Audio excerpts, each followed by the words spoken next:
जय हिंद दोस्तों, रामा मैथ मस्ती यूट्यूब चैनल में आपका स्वागत है। चलिए दोस्तों, लेकर के आए हैं आपके लिए एसएससी जीडी का ये आपका दूसरा क्लास है। तो आप जुड़ना ना भूलें और अपने दोस्तों के साथ शेयर करना ना भूलें। तो लेट ना करते हुए आपको ले चलते हैं क्लास की ओर और दिखाते हैं एसएससी जीडी का एक से एक इम्पोर्टेंट प्रैक्टिस सेट। चलिए दोस्त, ये रहा आपके बीच क्वेश्चन नंबर 1। क्वेश्चन नंबर 1 बोलता है कि एक घड़ी 1 बजे एक बार, 2 बजे 2 बार, 3 बजे 3 बार इसी तरह बजती रहती है, तो एक दिन में कितने बार बजेगी। ठीक है, एक दिन में कितने बार बजेगी। इस तरह के क्वेश्चन आपको एसएससी जीडी में एक ना एक क्वेश्चन जरूर मिलेगा। ये क्वेश्चन बहुत आसान है, इसको पूछने का तरीका केवल अलग कर दिया गया है। ठीक है, देखिए हम लोग कैसे बनाते हैं इसको ट्रिक से।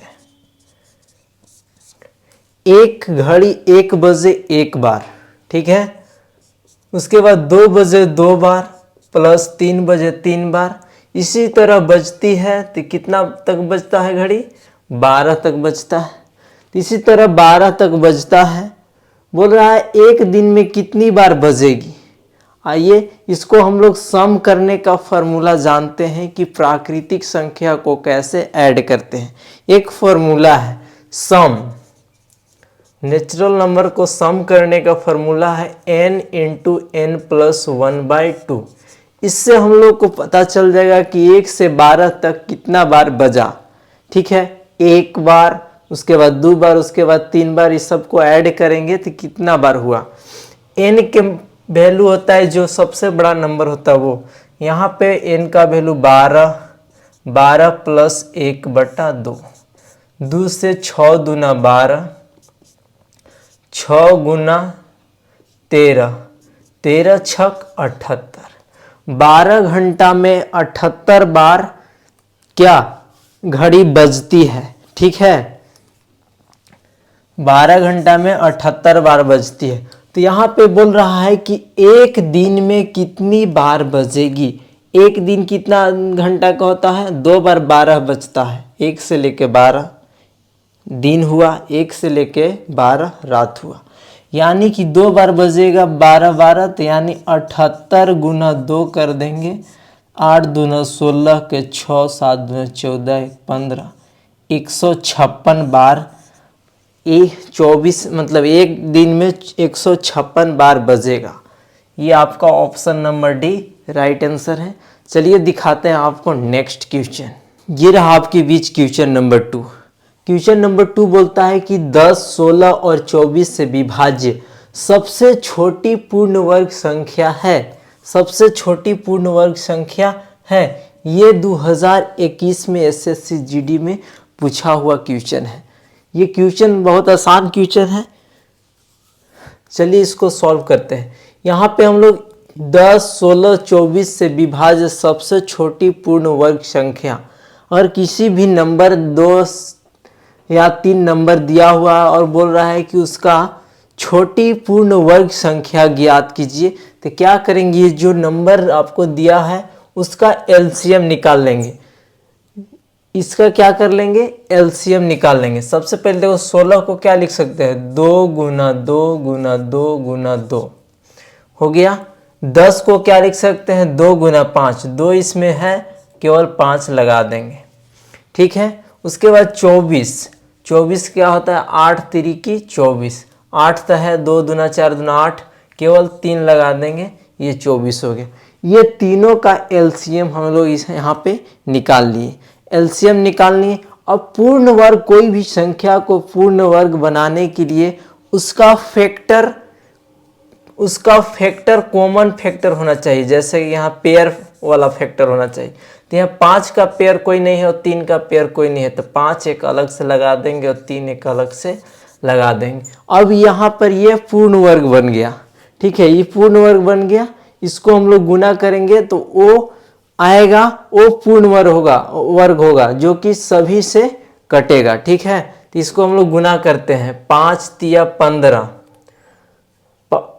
5 तिया 15 दूना 30 दूना 60, 60 दूना 120, 120 दूना 240 गुना 5 तिया 15 हो गया। 15 में 0 से गुना करेंगे 0, 15 चौका 60, 0, 15 दूना 30 और 3600। ये जो 3600 आपका आया ये पूर्ण वर्ग संख्या है जो कि 10 से भी, 16 से भी और 24 से भी पूरा विभाजित हो जाएगा। यहाँ ऑप्शन नंबर आपका डी राइट आंसर है।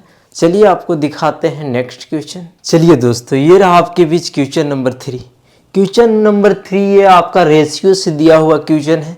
रेशियो से भी एक ना एक क्वेश्चन आपको सभी पेपर में देखने को मिलेंगे, इसलिए आप डेली जुड़िए और एक से एक क्वेश्चन आपको बताया जाएगा ताकि आपको एसएससी जीडी का मैथ पेपर में आसानी से आप पेपर दे सकें। चलिए ये देखिए क्वेश्चन है रेशियो का। यदि 3a 4b और 5c है तो a ratio b ratio c ज्ञात कीजिए। कुछ नहीं है, बहुत आसान क्वेश्चन है। a ratio b ratio c हमें निकालना है। हम लोग a इक्वल टू क्या लिख सकते हैं, 1/3 रेशियो 1/4 रेशियो 1/5। अगर इस तरह से आपको दिया हुआ है तो हम लोग ऐसे लिख लेंगे a ratio b ratio c का, a का 1/3, b का 1/4 और c का 1/5 लिख लिए। अब क्या करेंगे, हम लोग के यहाँ पे बट्टा में नहीं चाहिए, हम लोग के यहाँ पे क्या चाहिए, केवल रेशियो में चाहिए। ठीक है, a ratio b ratio c क्या कर लेंगे, ये तीनों जो नीचे दिया हुआ उसका हम लोग एलसीएम निकालेंगे। एलसीएम कितना आएगा, 5 या 15 चौका 60, 1/3 गुना 60 रेशियो 1/4 गुना 60 रेशियो 1/5 गुना 60। इससे काटेंगे तो 3 दूना 6, 20 या 60 हो जाएगा, 15 चौका 60 और इससे इसको काटेंगे तो 12 पचे 60। A ratio B ratio C का वैल्यू आपका आ गया 20 रेशियो 15 रेशियो 12। अगर ये भी कोई सेम नंबर से अगर कटता है तो उसे काट सकते हैं, अगर नहीं कटता है तो ये आपका आ गया answer. A ratio B ratio C का वैल्यू पूछ रहा था, A ratio B ratio C का वैल्यू ये है। ऑप्शन नंबर यहाँ पे सी राइट आंसर होगा। चलिए दिखाते हैं आपको नेक्स्ट क्वेश्चन। चलिए दोस्तों ये है आपका क्वेश्चन नंबर 4। अगर ये क्वेश्चन आप अपने से बना लेते हैं तो आप समझिए कि एसएससी जीडी क्वालिफाई कर सकते हैं। ये थोड़ा सा टफ नहीं, थोड़ा सा टफ है। ठीक है, बोल रहा है 480 के गुणनखंडों की कुल संख्या ज्ञात करें। 480 के गुणनखंडों की कुल संख्या ज्ञात करें। कैसे करेंगे, सबसे पहले हम लोग क्या करेंगे, ये जो 480 दिया हो इसको गुणनखंड में तोड़ेंगे। 2 से तोड़ेंगे तो 240, फिर 2 से तोड़ेंगे तो 120, 2 से तोड़ेंगे 60, 2 से तोड़ेंगे 30, फिर 2 से तोड़ेंगे 15 और 3 से तोड़ेंगे 3 पचे 15, 5 से तोड़ेंगे तो 1 आ गया। गुणनखंडों की कुल संख्या ज्ञात करने के लिए बोल रहा है। यहाँ पे गुणनखंडों की कुल संख्या कितना है ये बताना है।